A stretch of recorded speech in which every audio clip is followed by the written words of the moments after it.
کرنی ہے قریب سے سیکھ جائے مل کر گئے.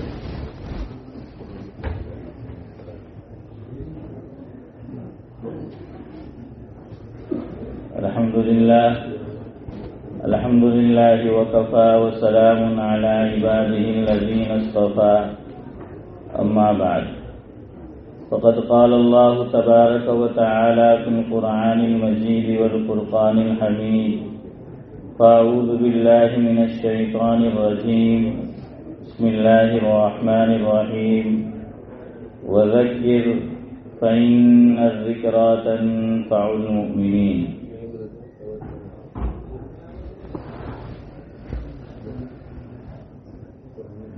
ایاں کہتے کہتے نیہا کہتے کہتے ایاں کہتے کہتے نیہا کہتے کہتے تھک گئے مہرباں کہتے کہتے تھک گئے مہرباں کہتے کہتے. اگلا جو مصرع ہے اسی کے تعلق سے کچھ باتیں عرض کرنی ہیں. مسلمان نے نہ کیا رخ جانب مسجد. مسلمان نے نہ کیا رخ جانب مسجد. جواں مؤذن ہو گیا بوڑھا اذاں کہتے کہتے. جواں مؤذن ہو گیا بوڑھا اذاں کہتے کہتے. راز اسی نے قوم کے سب فاش کر دیے. راز اسی نے قوم کے سب فاش کر دیے. تھک گئے جسے ہم قوم کا رازداں کہتے کہتے. ادیب و شاعر سبھی تھک چکے ہیں. ادیب و شاعر سبھی تھک چکے ہیں.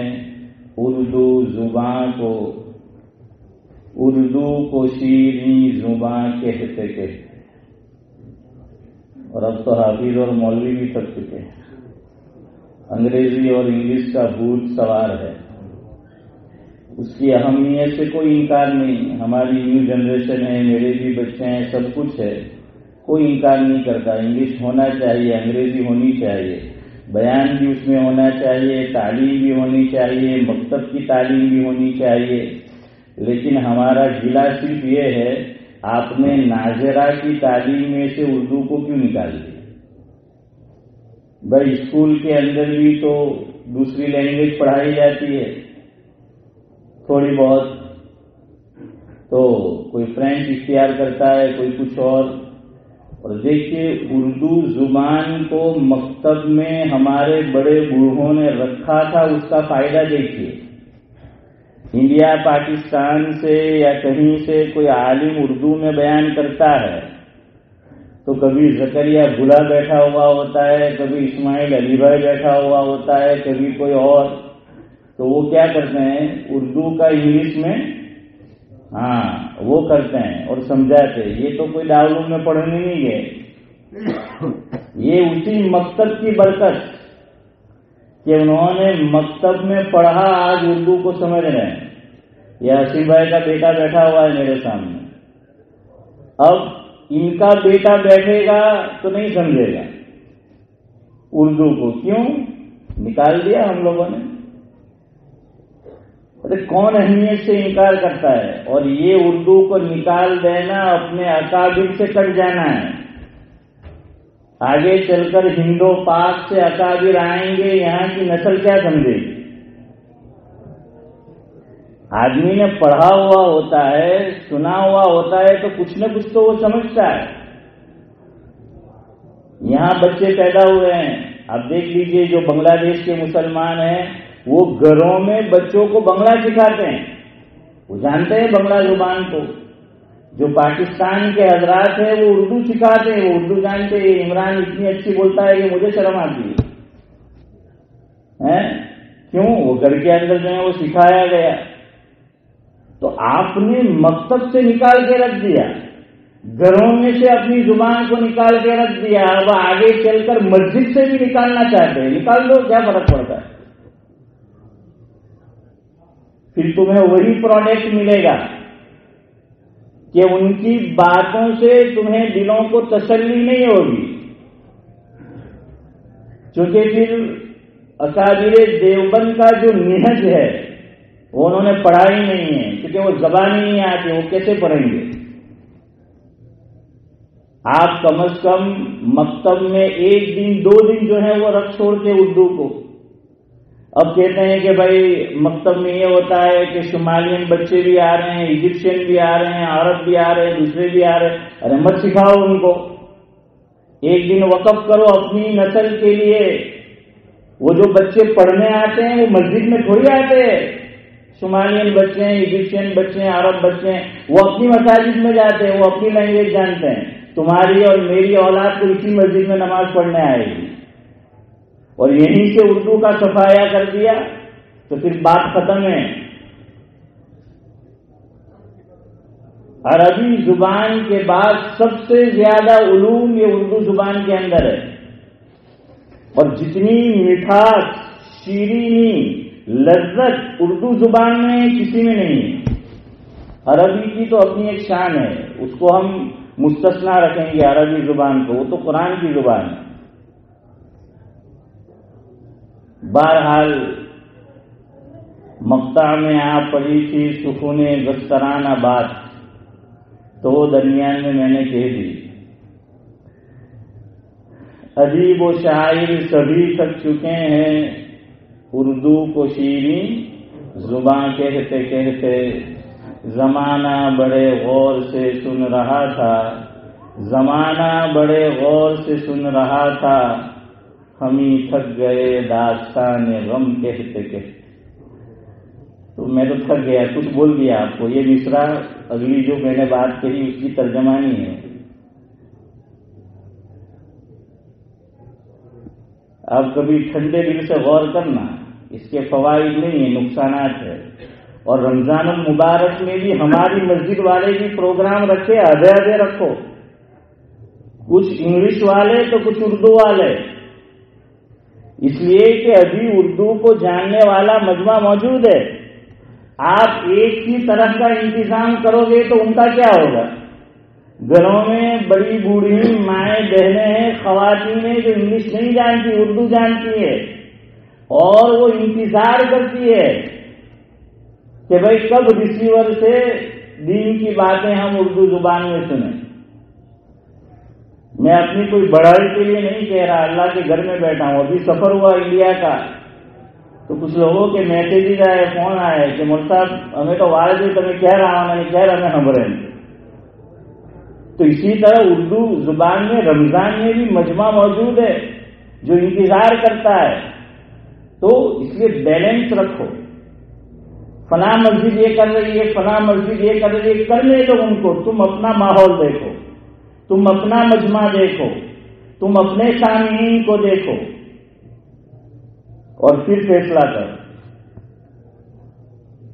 اور جہاں تک رہی میری اپنی بات، تو یہ سعد اللہ صاحب جو ہیں وہ موجود ہے، میں سناتا رہتا ہوں کہ ساقی یہ میخانہ تیرے ہی دم سے آباد ہے، ساقی یہ میخانہ تیرے ہی دم سے آباد ہے، جس دن تم نہ ہوں گے بندہ بھی آزاد ہے۔ کہ جس دن اردو کو سمجھنے والے نہیں ہوں گے، انشاءاللہ مسجد کی کمیٹی کو کہنے کی نوبت نہیں آئے گی کہ امام صاحب اگر تمہیں چھٹی کرو، اپنے سے کنڈکٹ چھٹی کر دو انشاءاللہ، اب آئیڈو بھی تمہارا تو کہنے کی ضرورت نہیں پڑے گی۔ لیکن اردو کی اہمیت اپنی جگہ ہے، بات بری لگی ہو تو معاف کرے، لیکن یہ ایک حقیقت سنا رہا ہوں، عمل کرنا نہ کرنا آپ کا کام ہے، ہم آپ کو مجبور نہیں کرتے، لیکن اس کی بھی اہمیت ہے، اس کی بھی جو ہے وہ ضرورت ہے، اور مکتب میں رکھنے کا آپ نے فائدہ بھی دیکھ لیا۔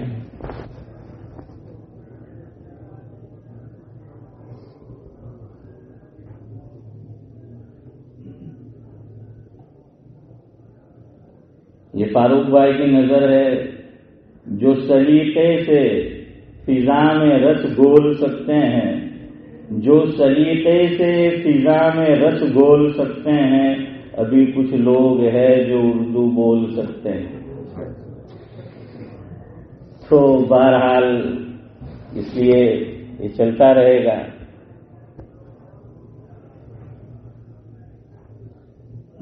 غالب رکھیو اپنی تلخ نوائی میں مجھے معاف. غالب رکھیو اپنی تلخ نوائی میں مجھے معاف. آج کچھ درد میرے دل میں سوا ہوتا ہے. بہرحال بڑی اہم بات آج میں آپ کے سامنے عرض کرنے جا رہا ہوں. اس کو سمجھنا ہے آپ کو. انشاءاللہ بہت سارے سوالوں کا آپ کے جواب، آپ سوالات کے جوابات اور سوالوں کا جواب آپ کو مل جائے گا. بڑا اہم موضوع اور ٹاپک میں آپ کے سامنے ڈسکس کرنے جا رہا ہوں. بعض مرتبہ ہم زبان سے یہ بات کہتے ہیں لیکن دبے لفظوں میں، اور بہت سے لوگ اسے نہیں کہہ پاتے، لیکن اندر ہی اندر وہ چیز انہیں ستاتی رہتی ہے، وہ بات انہیں تڑپاتی رہتی ہے، بے چین کرتی رہتی ہے. وہ بات کیا ہے؟ ایک اختلاف ہے. الحمدللہ ہم لوگ اہل السنت والجماعت ہے، نمبر 1. نمبر 2 ہم دیوبندی ہیں، یعنی ہمارے اکابر دیوبند نے قرآن و سنت کو جس طریق پر سمجھا ہم اس کا فالو کرتے ہیں. تو پہلے نمبر پر تو ہم لوگ کیا ہے؟ مسلمان. میں نے ترتیب شاید صحیح نہیں رکھی. پہلے نمبر پر ہم مسلمان ہیں، دوسرے نمبر پر ہم اہل السنت والجماعت ہے، اور تیسرے نمبر پر ہم دیوبندی ہے، اور چوتھے نمبر پر پھر حنفی ہیں، شافعی ہیں، جو بھی ہو. ایک اختلاف ہوتا ہے اہل السنت کا، اور اس کے مقابلے میں دوسرا گروپ ہے، میں نام نہیں لیتا، آپ جانتے ہیں. دوسرا اختلاف ہوتا ہے ائمہ اربعہ. 4 امام ہیں. امام ابو حنیفہ علیہ الرحمہ کی رائے کچھ اور ہے، امام شافعی کی رائے کچھ اور ہے. امام ابو حنیفہ علیہ الرحمہ کی رائے کچھ اور ہے، امام مالک علیہ الرحمہ کی رائے کچھ اور ہے. تیسرا اختلاف ہوتا ہے ائمہ اربعہ کی رائے کچھ اور ہے، اور جو ائمہ اربعہ کو نہیں مانتے، ان کی رائے پر عمل نہیں کرتے، ان کی رائے کچھ اور ہے. جیسے تراویح، الحمدللہ ہم سب 20 رکعت پڑھتے ہیں، اور 20 ہی پڑھنی چاہیے. چاروں ائمہ کے یہاں یہ 20 رکعت تراویح ہے. حرمین شریفین میں کووڈ کا بہانہ بنا کر، کورونا کو بنیاد بنا کر جو کھیل شروع ہو کیا، انہوں نے اب بھی جاری رکھا ہے. لیکن چونکہ وہاں پر کیا ہے، بادشاہت ہے، اس لیے کوئی کچھ کہہ نہیں سکتا. جہاں جمہوریت ہوتی ہے، ڈیموکریٹک جو ہے وہ کنٹری ہوتی ہے، وہاں پر اپنی ایک آواز ہوتی ہے پبلک کی. لیکن جہاں بادشاہت ہے وہاں آدمی کچھ نہیں کر سکتا، کیونکہ وہاں بادشاہت ہے. وہ بیچارہ ائمہ بھی مجبور ہے. اور آپ جانتے ہیں جو اختلاف کرتا ہے ان کا کیا حشر ہوتا ہے اور حشر کیا جاتا ہے. کل عصر کی نماز کے بعد نہیں، جب مجلس ختم ہوئی، میں جا رہا تھا تو وہ حافظ سفیان داتا بھی میرے ساتھ تھا. تو ایک باپ بیٹے آئے میرے پاس اور مجھ سے پوچھنے لگے کہ ہمارا بیٹا جو ہے وہ فلاں جگہ تعلیم حاصل کرتا ہے، اب وہاں پر تراویح کی 8 رکعت ہی ہوتی ہے، تو میرا بیٹا کیا کرے؟ تو میں نے ان سے کہا کہ 8 ان کے ساتھ پڑھے اور 12 اپنے طور پہ پڑھے. 12 اپنے طور پہ پڑھے ہو، حافظ قرآن نہیں ہے تو علم طرح سے یا جو بھی اس کو یاد ہے 12 رکعت اسے جو ہے وہ اپنے طور پر پڑھنی ہے اور 20 رکعت اسے پوری کرنی ہے۔ یہی بات ہمارے علاقے سے کچھ حضرات گزشتہ سال عمرے میں تشریف لے گئے۔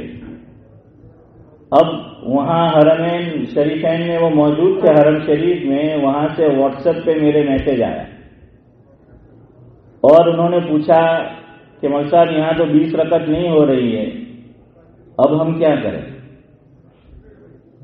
تو میں نے ان سے بھی یہی کہا تھا کہ جتنی ہو رہی ہے وہاں اتنی ان کے ساتھ پڑھو اور بقیہ اپنے طور پر پڑھو، اور اگر کوئی حافظ قرآن ہے تو پورا انتظام اپنے طور پہ کرو، اپنے کمرے میں پڑھو، حافظ قرآن موجود ہے تو اور قرآن ختم کرو، اور کوئی حافظ قرآن نہیں ہے تو اپنے طور سے تم جو ہے وہ پڑھو۔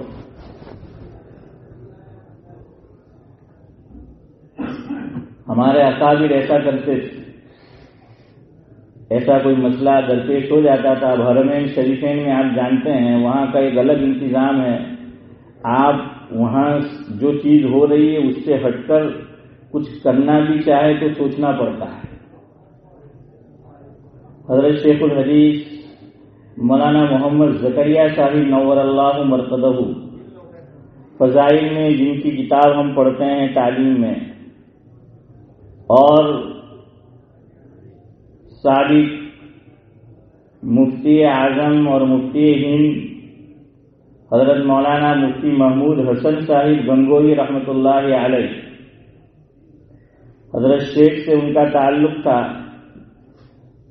اور پاکستان سے حضرت مولانا محمد یوسف بنوری علیہ الرحمہ، ہم لوگ بنوری بولتے ہیں زیر، لیکن صحیح تلفظ با پر زبر ہے۔ حضرت مولانا محمد یوسف بنوری علیہ الرحمہ اور دیگر بڑے علماء کے نام وہاں پر موجود تھے، اور ایک مسئلہ ڈسکس ہوا کہ حرمین شریفین میں جو وتر کی نماز ادا کی جاتی ہے، امام صاحب پہلے 2 رکعت نماز پڑھاتے ہیں وتر کی اور دونوں طرف سلام پھیر دیتے ہیں، اور اس کے بعد فوراً کھڑے ہوتے ہیں اور اللہ اکبر کہتے ہیں اور پھر 1 رکعت پڑھتے ہیں۔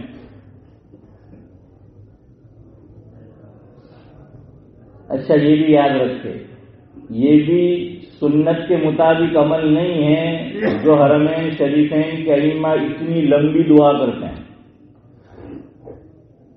حضور سے اتنی لمبی دعا ثابت نہیں ہے جو یہ روزانہ کرتے ہیں اتنی لمبی دعا۔ جمعہ کا خطبہ حرمین شریفین میں اتنا لمبا ہوتا ہے خدا کی پناہ، حضور صلی اللہ علیہ وسلم سے اتنا لمبا خطبہ کہیں ثابت نہیں ہے جمعہ کا، بلکہ حضور صلی اللہ علیہ وسلم نے تو روایت میں یہ فرمایا جس کا مفہوم یہ ہے، عقل مند خطیب کی علامت یہ ہے، خطیب سے یہاں مراد منبر پہ چڑھ کر کھڑے ہو کر جو خطبہ پڑھتا ہے، فرمایا کہ عقل مند خطیب کی علامت یہ ہے کہ اس کا خطبہ نماز کے مقابلے میں مختصر ہو، کہ وہ خطبہ مختصر دے، یہ حدیث کے الفاظ ہے کہ خطبے کو مختصر کیا جائے، خطبہ مختصر دیا جائے۔ اب الٹا ہو گیا ہے، نماز دیکھو تو اتنی اور خطبہ دیکھو تو اتنا، کسی روایت میں ثابت نہیں، کہیں بھی نہیں ہے، ضعیف روایت میں بھی نہیں حضور کے خطبہ چھپے ہوئے۔ یہ بات میں آپ کو کیوں کہہ رہا ہوں، بعض لوگوں کو پھر دماغ میں یہ بات آتی ہے کہ کہاں اٹلو مجھ تو خطبہ نہیں، امام صاحب آٹو نلو کے وہاں پہ، اس لیے میں آپ کو سمجھا رہا ہوں کہ سنت کیا ہے، حضور کا طریق کیا ہے۔ خیر اب کچھ لوگ کہتے ہیں کہ ہمارے یہاں پہلے اردو یا انگلش میں بیان ہو جاتا ہے اور پھر خطبہ مختصر، وہاں بیان نہیں ہوتا اس لیے خطبہ لمبا دیتے۔ ہم کہتے ہیں کہ سنت کو کیوں چھوڑ رہے ہو، پہلے تم بیان کرو، کون روکتا ہے؟ پہلے بیان کر لو پھر تم خطبہ پڑھو، سنت طریق پر عمل کرو، دنیا تمہارا فالو کرتی ہے، تمہیں دیکھتی ہے، تم سنت کو اپنے یہاں زندہ کرو، تم سنت کے مطابق عمل کرو تاکہ لوگ جو ہیں وہ اس طریق پر عمل کریں۔ تو جیسے ہمارے یہاں ہوتا ہے پہلے بیان پھر وہ سنت وقفہ پھر خطبہ، تو وہاں بھی یہ کیا جا سکتا ہے، ایسا تو نہیں کہ نہیں کیا جا سکتا۔ اللہ تعالیٰ جزائے خیر دے ہمارے علماء کرام کو۔ جب کبھی ایسا جملہ بولوں اللہ کے بندوں آمین تو کہہ دیا کرو، روزہ تمہیں لگا ہے تو مجھے اور زیادہ لگا ہے، کیونکہ تمہارے صرف کان کام کر رہے ہیں، میری زبان بھی کام کر رہی ہے۔ اور ابھی انڈیا جا کے آیا، گلے میں مسئلہ ہے تو ڈاکٹر نے بولا کہ سب میں نے لکھا ہے گلے میں، لیکن تمہیں ہوں کرو، میں کہ بھائی پروچن آپ چال ڈالا تو ہے گجراتی میں میں نے کہا، اور میں نے کہا کہ جمعہ ہو تو 5 دن، تو مجھے کہنے لگا کہ ہاں تمہاری سور پیٹی جو ہے اس پہ سوجن ہے، تم بولنا بند کرو۔ اللہ کے گھر میں بیٹھا ہوں، روزے سے ہوں، ابھی انہوں نے کہا بولنا بند کرو، یا بولو تو 15 منٹ کے بعد 5 منٹ کا وقفہ کرو اور ہر 15 منٹ پر پانی پیو۔ لیکن خیر آپ نے کہا مول صاحب بیٹھ جائے، ہم تو بیٹھ جاتے ہیں۔ آپ کو ہمارے لیے اپوائنٹمنٹ بک نہیں کرانا پڑتا، آپ لیٹ بھی کہتے ہیں تو ہمارا اپوائنٹمنٹ تو بک ہو جاتا ہے، لیٹ بھی کرے تو۔ لیکن بعض جگہ جلدی کرنی پڑتی ہے ورنہ اپوائنٹمنٹ نہیں ملتا۔ بہرحال تو دعا کرے اللہ تعالیٰ، ہم تو بیٹھے ہی اس لیے ہیں کہ بھائی کچھ دینی باتیں ہو جائے اور کچھ دین کی بنیاد پر کہنا سننا ہو جائے۔ تو میں یہ کہہ رہا تھا کہ علماء نے یہ لکھا ہے کہ خطبہ کیوں مختصر، نماز کیوں زیادہ خطبے کے مقابلے میں؟ تو فرمایا کہ خطیب جب خطبہ دیتا ہے تو اس کی نگاہ مخلوق کی طرف ہوتی ہے اور وہ مخلوق سے مخاطب ہوتا ہے، اس کا چہرہ مخلوق کی طرف ہوتا ہے، پیٹھ قبلے کی طرف ہوتی ہے، اور نماز کے اندر بندہ اللہ سے مخاطب ہوتا ہے، وہ اللہ کی طرف متوجہ ہوتا ہے، اس کا رخ قبلے کی طرف ہوتا ہے۔ تو اب آپ مجھے بتائیے کون سی چیز مخلوق کی طرف متوجہ ہیں وہ اعلیٰ ہے یا مخلوق خدا کی طرف متوجہ ہیں وہ اعلیٰ؟ بولے یار، ہاں اللہ کی طرف وہ متوجہ ہیں وہ اعلیٰ۔ یہ راز ہے، اللہ چاہتا ہے کہ میری طرف زیادہ رجوع کیا جائے، میری طرف متوجہ رہا جائے، اس لیے فرمایا کہ خطبے کو مختصر کیا جائے۔ بہرحال سمجھانا اگلی بات ہے۔ تو ایک اختلاف یہ ہوتا ہے کہ 8 رکعت تراویح یا 20 رکعت۔ آخری بات تراویح کے متعلق سن لیجیے۔ مدینہ شریف میں ایک امام تھے، یہ کوشش بڑے عرصے سے ہو رہی تھی کہ حرمین شریفین میں 8 رکعت تراویح کو رواج کیا جائے، وہ کامیاب نہیں ہو رہے، اور جب یہ انہوں نے ہلچل پیدا کی، کوشش شروع کی، تو حرم شریف کے امام صاحب عرب، انہوں نے عربی زبان میں رسالہ لکھا مستقل اس موضوع پر کہ حضور اکرم صلی اللہ علیہ وسلم کے دور سے لے کر اب تک جب تک انہوں نے کتاب لکھی، حرمین شریفین میں ہمیشہ 20 رکعت تراویح ہوتے ہوئے آئی، کبھی بھی 20 سے کم نہیں پڑھی گئی، کبھی بھی نہیں، ایک اپواد بھی نہیں، ایک سال بھی نہیں۔ انہوں نے وہ کتاب لکھ دی، شائع کر دی، حکومت کے وہم و گمان میں بھی نہیں تھا کہ یہ ایسا کریں گے، تو اس لیے وہ خاموش ہو گئے۔ اس لیے شرح صدر رکھو، اپنے علماء پر اعتماد رکھو کہ تراویح کی 20 رکعت، کبھی ادھر ادھر ہو جائے تو اپنے طور سے پڑھ لو۔ اب اگلی بات، اصل بات بتائیں گے۔ اب چوتھے نمبر پر اختلاف ہوتا ہے ہمارے اپنے علماء میں،